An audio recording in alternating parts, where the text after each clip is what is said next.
হুর মানে কি? যে সমস্ত নারীকে আল্লাহ তাআলা জান্নাতে সৃষ্টি করেছেন তাদেরকে বলা হয় হুর। জান্নাতের রমণীদের আল্লাহ তাআলা জান্নাতি পুরুষদের জন্য উপহার হিসেবে রেখেছেন। আল্লাহ তাআলা তাদেরকে জান্নাত প্রাপ্ত পুরুষদের সাথে বিয়ে দেবেন, ফলে তারা স্বামী স্ত্রী হিসেবে চিরকালের জন্য জান্নাতে বসবাস করতে থাকবে। মহান আল্লাহ বলেন, كذلك وزوجناهم بحور عين আর আমি তাদেরকে বড় চোখ বিশিষ্ট হুরদের সাথে বিয়ে দেব। জান্নাতের হুর হবে চিরকুমারী ও সমবয়সের প্রেম সোহাগিনী। জান্নাতে একজন হুর যদি দুনিয়ায় একবার দৃষ্টি দিত, তাহলে আকাশ ও জমিনের মধ্যবর্তী স্থান সুবাসে ভরে যেত। পূর্ব পশ্চিম প্রান্তকে তথা সমগ্র পৃথিবীটাকে সুসজ্জিত করে দিত। প্রতিটি চোখ সব জিনিস থেকে দৃষ্টি ফিরিয়ে তার দিকে চেয়ে থাকত এবং সৃষ্টিকুল আল্লাহর প্রশংসা ও বড়ত্ব বর্ণনা করত।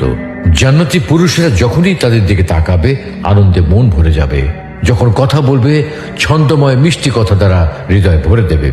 জান্নাতের রুম সমূহে যখন তারা ঘোরাফেরা করবে, তখন তাদের আলোতে রুমগুলো আলোময় হয়ে যাবে।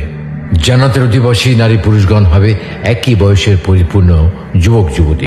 জান্নাতের হুর যখন তার স্বামীর চেহারার দিকে তাকাবে, তখন তার হাসিতে জান্নাত আলোময় হয়ে উঠবে। যখন তারা স্বামীর সঙ্গে কথা বলবে, তখন কতই না সুন্দর হবে সেই কথোপকথন।